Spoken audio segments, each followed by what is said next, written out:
Hello, this is Katie Scully. We're here at the Sleepy Hollow High School, and we get to speak with all three candidates for the TUFSD Board of Ed. We have Deb Taylor, Cecelia Gordon, and John Paine. Can you please talk a little bit about why you are running for the board now? Sure, thanks, Katie. I feel that when you see a need, something that is important to be filled in the district or in anywhere really, and you have the skills to fill that need, that you step up and assist. So I'm going to tell a little bit of story about myself. My whole career has been working in ed tech and startups, and as part of that experience, I've developed operational leadership, fiscal responsibility, creativity, and being agile. In startup technology environments, it's really critical that you are able to move quickly and make changes and adapt those changes as fast as possible. I think we are in a time of rapid change. I think we've seen all that with the latest pandemic that we've had to work our way through, plus all the things that are taking place in the world at large. So with my operational leadership, my creativity, my communication and collaboration skills, plus my passion for equity, education and technology are things that I can bring forward to this board and help the board and our administrators and our educators propel our district forward. You are running on a platform that includes transparency. Can you please tell us what that means? Transparency means many different things, and to me it means the ability to have better communication across multiple channels for all families, stakeholders, educators, and administrators, where we really convey the goals of the district, what we are attempting to achieve, the progress that we are making, where we succeed, and then what we're going to do about it. I believe that we have to open those channels of communications. We have some good communications now, but really to reach all families and be equitable in our communications and understanding, we really need to branch out further. So I'm looking forward to helping the board be more transparent in its work and bring that information and the analytics of that information to our stakeholders and our community at large. We get to speak with Cecelia Gordon. Cecelia, please tell us a little bit about why you are running for the Board of Ed now. Thanks for asking. So I've been a resident of Tarrytown for over 10 years. I have 3 children in the district. My oldest is a senior. Yay, Sleepy Hollow seniors, congratulations. And we've loved it here. Throughout those years, I've volunteered with Girl Scouts as a troop leader, CYO as a coach, and also ASO as a soccer coach. I've gone to the board meetings for the last 2 years to support anti-bullying initiatives, as well as equity initiatives and projects. But why now? You know, I thought in the next 1 or 2 years I would run for the board when my younger kids are a little bit older, but I want to be a part of the change now. You're running on a platform that includes transparency. Please tell us what that means.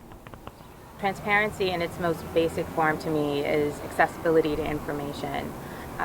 Making sure that all constituents within our district are able to find documents, meeting times, agenda for and related to the board.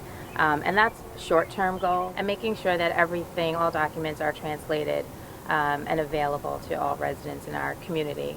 You know, as a media and marketing executive, one of the things that I do every day is to cut through the clutter and make sure that the message resonates with consumers. And I think that that's one of the things that, you know, as a board, our board needs to do. I mean, you know, there are parents who have children at multiple schools. There's a lot of information that they're receiving and that they have to digest, and finding a way to cut through that clutter so that the board's messages, the board's goals, the board's initiatives are getting through, so that everyone is aware of it and has the opportunity to provide a point of view. And all of that needs to be done in a timely fashion so that as a district we're moving forward together. Hello, John. Please tell us a little bit about why you're running for the board again. Well, I'm interested in continuing the construction work that was authorized by the voters the past couple of years, maintaining continuity through that whole process. I'd like to continue our record of fiscal responsibility, maintaining the finances of the district in good shape, particularly given the circumstances that we're all operating under right now. And my chief interest has always been the children of the district and in particular younger students, early education, and of course special education students. I want to continue my work on the facilities committee, making sure that the kids are, as the superintendent says, warm, safe, and dry. Things like new windows, boilers, the stuff that makes a learning environment possible for everyone. A focus on special education, keeping our kids in the district where we can, making certain that they have access to the programs that they need if we don't have it here, elsewhere. And early childhood education. The very first time I ran, my biggest focus was trying to preserve TAs in the lower grades, because it was just after the last economic downturn that we had. That's particularly important to me, even though my kids aren't in those grades anymore. And then finally, making sure that the ties that bring our community together are reinforced, not just outside district, but inside the district, in the buildings and the schools as well. Thank you so much to our TUFSD Board of Ed candidates, Deb Taylor, Cecelia Gordon, and John Paine. Also, please encourage all you voters, get your ballots in the mail by this Thursday, June 11th, so it can be assured and in the office by next Tuesday, June 16th. Thank you so much, and be well.